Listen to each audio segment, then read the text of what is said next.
Hello दोस्तों, स्वागत है मेरे नए वीडियो में। दोस्तों, इस वीडियो में हम बिहार एसएससी इंटर लेवल 2024 के जीके जीएस को पोर्शन को करेंगे।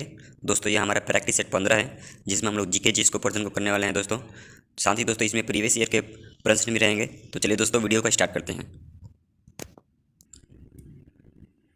तो दोस्तों, यहाँ पहला प्रश्न है, किस राज्य में बौद्ध धर्मावलंबी दूसरे नंबर पर हैं? ऑप्शन है बिहार, मध्य प्रदेश, अरुणाचल प्रदेश या सिक्किम।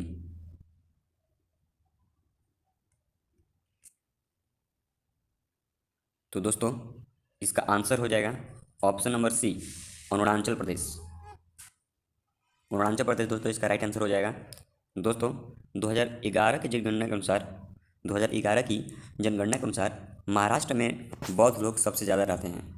महाराष्ट्र में, ध्यान में रखिएगा दोस्तों इसको, महाराष्ट्र में बौद्ध लोग सबसे ज़्यादा रहते हैं। यानी कि पहले नंबर पर बौद्ध धर्मावलंबियों के पहले नंबर पर महाराष्ट्र है और दूसरे नंबर पर अरुणाचल प्रदेश है। तो चलिए दोस्तों, बढ़ते हैं अपने अगले प्रश्न की ओर। अगला प्रश्न है, अमेरिका के राष्ट्रपति कितनी बार निर्वाचित हो सकते हैं? ऑप्शन है एक बार, दो बार, तीन बार या फिर अनगिनत बार।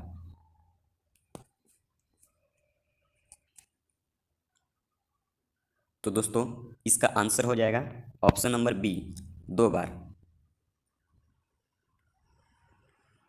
ऑप्शन नंबर बी इसका राइट आंसर हो जाएगा। दोस्तों, अमेरिका के जो राष्ट्रपति होते हैं वो दो बार निर्वाचित हो सकते हैं। और साथ ही दोस्तों, अमेरिका में जो राष्ट्रपति बनते हैं उनका जो कार्यकाल होता है, जो उनका टेन्योर होता है, वो 4 साल का होता है। इसको भी ध्यान में रखिएगा दोस्तों, उनका जो कार्यकाल होता है अमेरिका के राष्ट्रपति का, वो 4 साल का होता है। जबकि अपने देश यानी कि भारत की बात की जाए तो यहाँ पर जो राष्ट्रपति होते हैं उनका जो कार्यकाल होता है वो 5 वर्ष का होता है, और अमेरिका के राष्ट्रपति का कार्यकाल 4 वर्ष का ही होता है। इसको भी ध्यान में रखिएगा दोस्तों। अगला प्रश्न है, पुरातन अवशेषों के कालक्रम का निर्धारण किस पद्धति से होता है? ऑप्शन है चालन, C14, ऊर्ध्वपातन या फिर इनमें से कोई नहीं।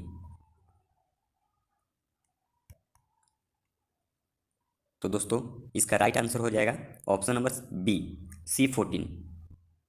C14 इसका राइट आंसर हो जाएगा दोस्तों।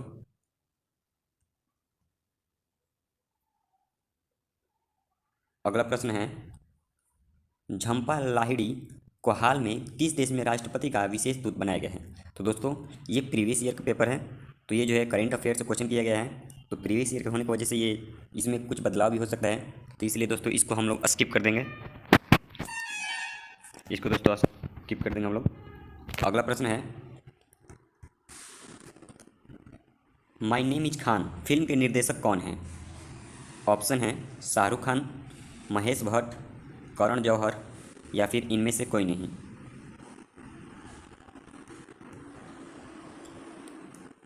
तो दोस्तों, इसका राइट आंसर हो जाएगा ऑप्शन नंबर सी, करण जौहर। दोस्तों, करण जौहर ने इस फिल्म का निर्देशन किया था, और इस फिल्म के जो लीड एक्टर थे वो थे शाहरुख खान, और जो एक्ट्रेस थी वो थी काजोल। साथ ही दोस्तों, ये जो फिल्म है ये 2010 में रिलीज़ हुई थी। इसको भी ध्यान में रखिएगा दोस्तों, ये जो फिल्म है माय नेम इज़ खान, ये 2010 में ये मूवी रिलीज हुई थी।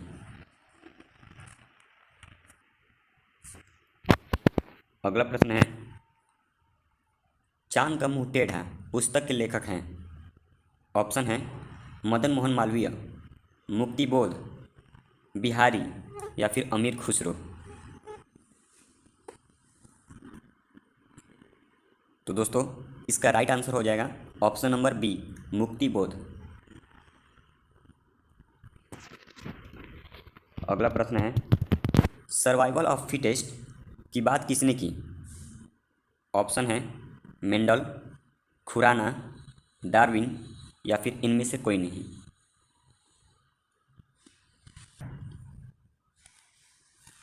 तो दोस्तों, इसका राइट आंसर हो जाएगा ऑप्शन नंबर सी, डार्विन।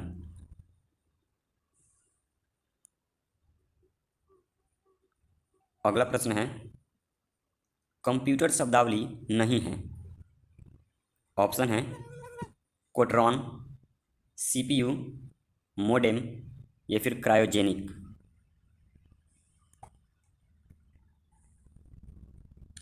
तो दोस्तों इसका राइट आंसर हो जाएगा ऑप्शन नंबर डी, क्रायोजेनिक।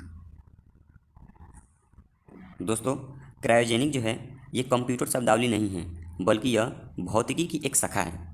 इसको ध्यान में रखिए दोस्तों, क्रायोजेनिक जो है ये भौतिकी की एक शाखा है, फिजिक्स की एक शाखा है क्रायोजेनिक। इस शाखा के अंतर्गत अत्यधिक निम्न ताप उत्पन्न करने एवं उसके अनुप्रयोगों का अध्ययन किया जाता है। इसको ध्यान में रखिए दोस्तों, क्रायोजेनिक जो है ये भौतिकी की शाखा है और इस शाखा के अंतर्गत अत्यधिक निम्न ताप पर उत्पन्न करने एवं उनके अनुप्रयोगों का अध्ययन किया जाता है।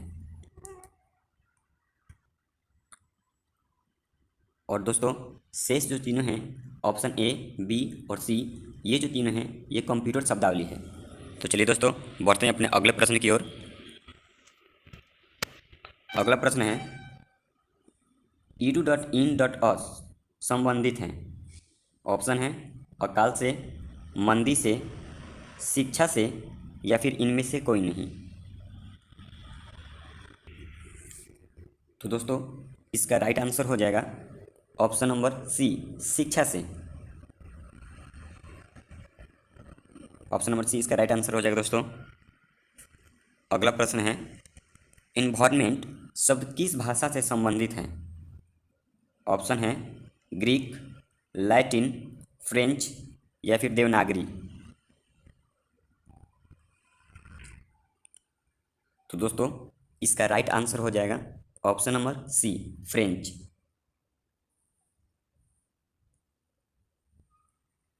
अगला प्रश्न है दोस्तों निम्न में से कौन दावा की कंपनी नहीं है। ऑप्शन है कैडिला, प्रोफेसर काइजर, शेवरॉन या रैनबैक्सी।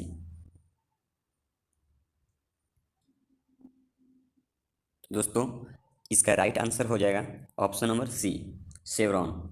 दोस्तों जो शेवरॉन है ये दावा की कंपनी नहीं है, जबकि कैडिला, प्रोफेसर काइजर और रैनबैक्सी ये तीनों दावा की कंपनी है। और शेवरॉन दावा की कंपनी न होकर ये अमेरिकी बहुराष्ट्रीय ऊर्जा निगम है। इसको भी आप ध्यान में रखिए दोस्तों, शेवरॉन जो है ये दावा की कंपनी न होकर अमेरिकी बहुराष्ट्रीय ऊर्जा निगम है, जिसका मुख्यालय कैलिफोर्निया में स्थित है। अगला प्रश्न है दोस्तों गोदान किसकी रचना है। ऑप्शन है जयशंकर प्रसाद, प्रेमचंद, महादेवी वर्मा या फिर इनमें से कोई नहीं।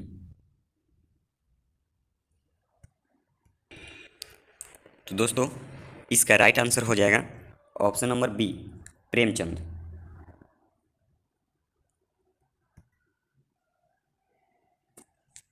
अगला प्रश्न है दोस्तों अखबारी कागज के उद्योग के लिए कौन सा शहर विख्यात है। ऑप्शन है आगरा, सूरत, नेपानगर या फिर जमशेदपुर। तो दोस्तों इसका राइट आंसर हो जाएगा option number C, Nepanagar. Nepanagar इसका राइट आंसर हो जाएगा दोस्तों। दोस्तों नेपानगर जो है ये मध्य प्रदेश में स्थित है। इसको भी आप ध्यान में रखिएगा दोस्तों, नेपानगर जो है ये मध्य प्रदेश राज्य में स्थित है, मध्य प्रदेश। अगला प्रश्न है दोस्तों गोल गुंबज कहाँ स्थित है। ऑप्शन है बीजापुर, जयपुर, जमशेदपुर या अहमदाबाद।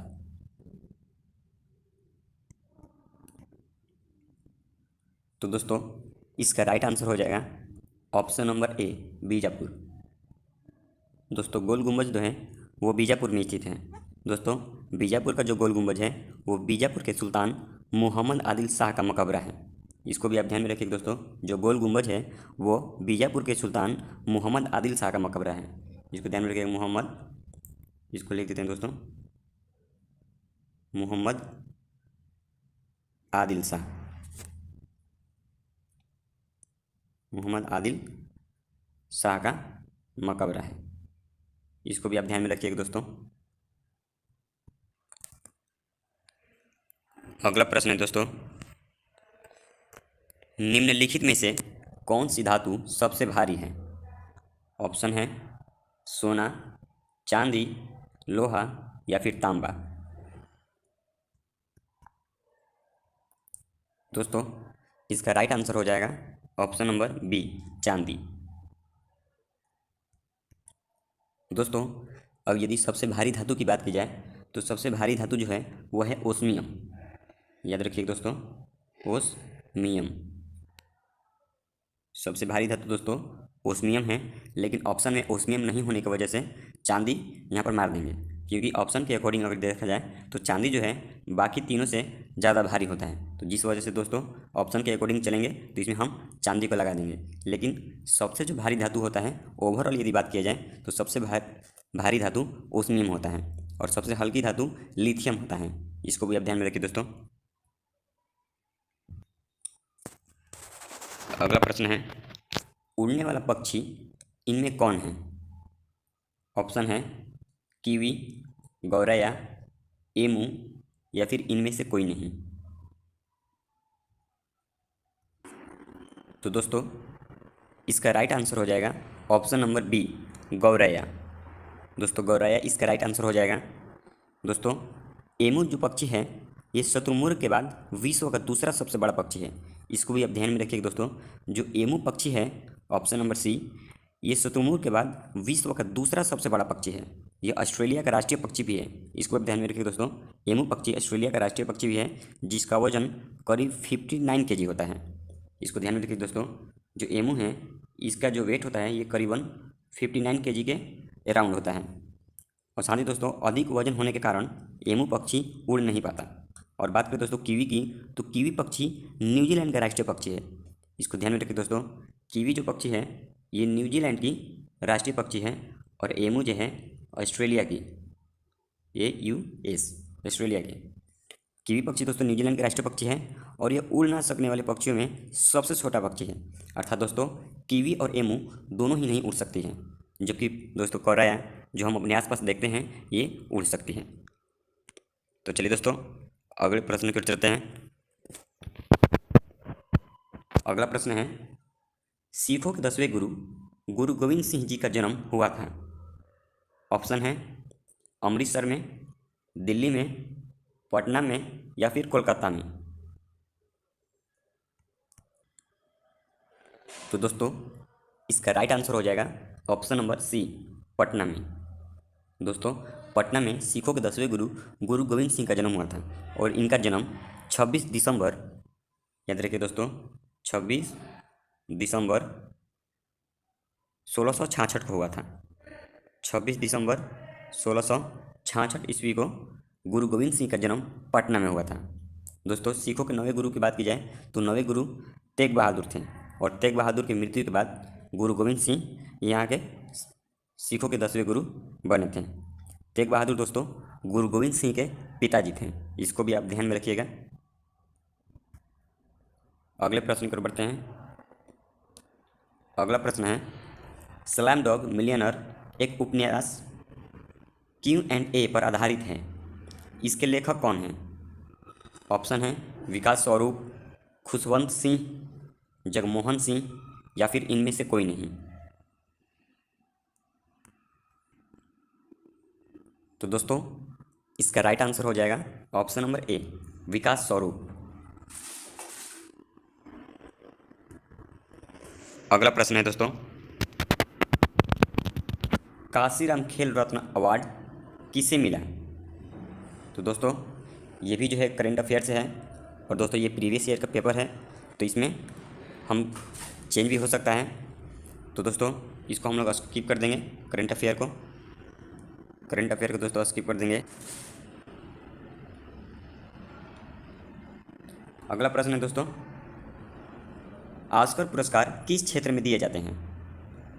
ऑप्शन है पत्रकारिता, फिल्म, खेल या फिर समाचार सेवा।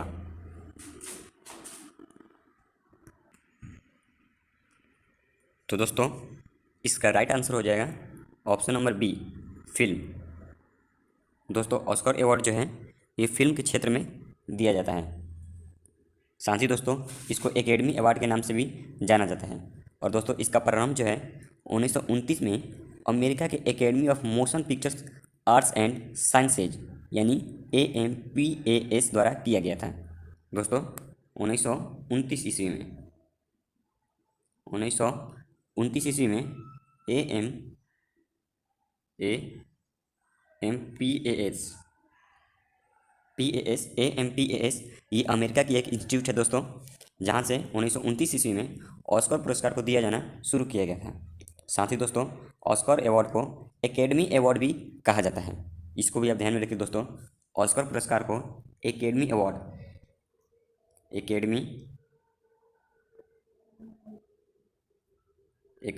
भी कहा जाता है। इसको भी आप ध्यान में रखिए दोस्तों।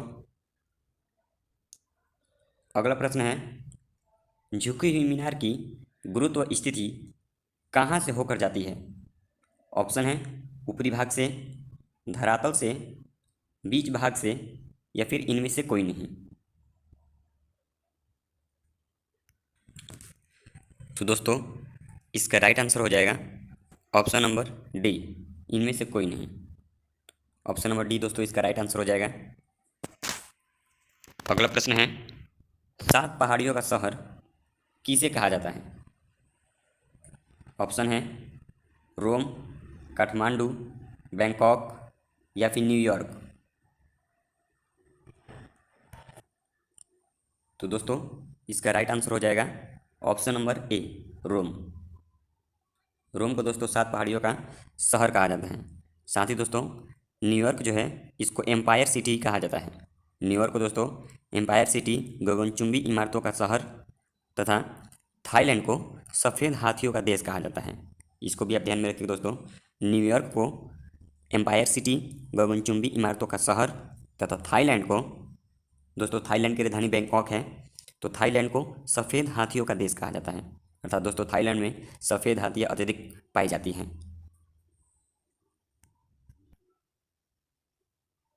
अगला प्रश्न है दोस्तों, इंडिया विंस फ्रीडम के लेखक कौन हैं?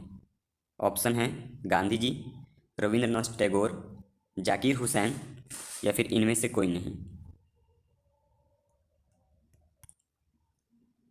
तो दोस्तों इसका राइट आंसर होगा इनमें से कोई नहीं, ऑप्शन नंबर डी। क्योंकि दोस्तों इंडिया विंस फ्रीडम के जो लेखक हैं वो हैं मौलाना अब्दुल कलाम आज़ाद। इसको ध्यान में रखिएगा दोस्तों, इसके जो लेखक हैं वो हैं मौलाना अब्दुल कलाम आज़ाद। मौलाना अब्दुल कलाम आज़ाद, इसको भी आप ध्यान में रखिएगा दोस्तों, आज़ाद, मौलाना अब्दुल कलाम आज़ाद, इसको भी ध्यान में रखिएगा दोस्तों आप। अगला प्रश्न है, पैसेज टू इंडिया के लेखक कौन हैं? ऑप्शन है आर के नारायण, जे के रोलिंग, ई एम फास्टर, इनमें से कोई नहीं।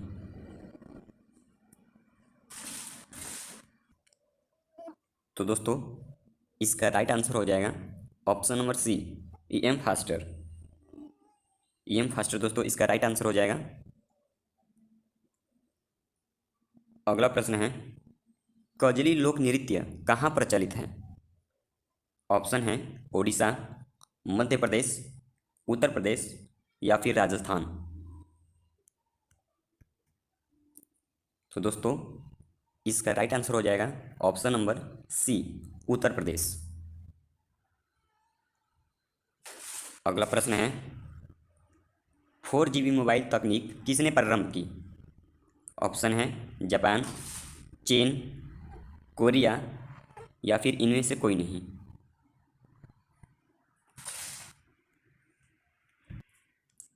तो दोस्तों इसका राइट आंसर हो जाएगा ऑप्शन नंबर बी, चीन।